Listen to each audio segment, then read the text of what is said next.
Everyone trusted my father. That was the problem. My name is Eli Mercer. I'm 16 years old and my father is a pastor. That sentence used to protect him. Growing up, our house was always quiet before church days. He liked quiet. He said it helped us hear God better. What it really did was make sure I didn't make mistakes. My father, Pastor Caleb Mercer, preaches about forgiveness, about obedience, about how children are meant to honor their parents. People shake his hand and tell him how lucky I am to have such a devoted father. They don't see what happens after the doors close and the sermons end. At home, God is a weapon. Verses are rules. Silence is holiness. I learned early that questioning meant punishment, and that being still meant survival. When he tells me something is God's will, I stop arguing. Arguing only proves I'm sinful. I don't sleep much. Nights are unpredictable.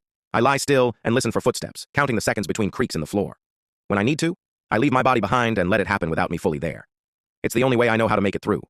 Church people think I'm respectful, mature, quiet. School is the only place where my shoulders drop a fraction. Even there, I sit near exits. I flinch when lockers slam. I freeze when adults raise their voices. That's how Mr. Daniel Harlan, my history teacher, notices me. It's not one big thing. It's patterns. I never talk about home. I tense when someone mentions fathers. I look relieved when the bell rings like I'm being released from something. One day, a kid jokes about pastor kids being perfect. Everyone laughs. I don't. Mr. Harlan stops talking mid-sentence. Eli, he says calmly, can you step outside with me? In the hallway, he doesn't interrogate me. He just stands there, hands in his pockets, giving me space.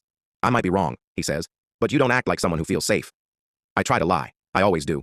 But my throat closes and my eyes burn, and I stare at the floor until he understands without me saying a word. That's when the calls start. Child Protective Services comes the first time on a Tuesday. My father welcomes them in with a smile and a Bible on the table. He talks about ministry, about how hard it is raising a teenager alone, about how the devil tests good families. I sit quietly and answer questions exactly how I've been trained. They leave. That night, my father tells me Satan uses people who don't understand God's order. He prays over me longer than usual. Mr. Harlan doesn't stop. He documents everything. He calls again. CPS comes back. My father adapts. The house is spotless. Locks are removed. He quotes scripture. He knows exactly how to sound righteous. They say there's no evidence. I stop waiting to be saved. I start preparing instead. I memorize routes, bus lines, addresses. I memorize Mr. Harlan's address last. The night I run, my heart feels like it's trying to break out of my chest. I don't pack. I don't think. I just go. Barefoot, shaking, repeating the address in my head like a prayer. When Mr. Harlan opens the door and sees me on his porch, something in his face breaks. Eli, he says softly, already pulling me inside. You're safe. I've got you. He locks the door and calls the police. Then the banging starts. My father's voice fills the house, loud and furious, yelling my name, telling me I'm confused, telling me to come home, telling me not to lie and damn us both. Mr. Harlan doesn't hesitate. Basement, he says. Hide. I crouch behind boxes, knees pulled tight, listening to voices upstairs. My father sounds calm again.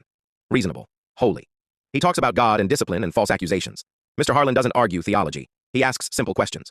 The same ones, over and over. He lets the silence stretch until my father tries to control it. And then my father says too much. Not everything, but enough. Enough for the room to change. Enough for the police to stop listening and start watching. When they come down the stairs to get me,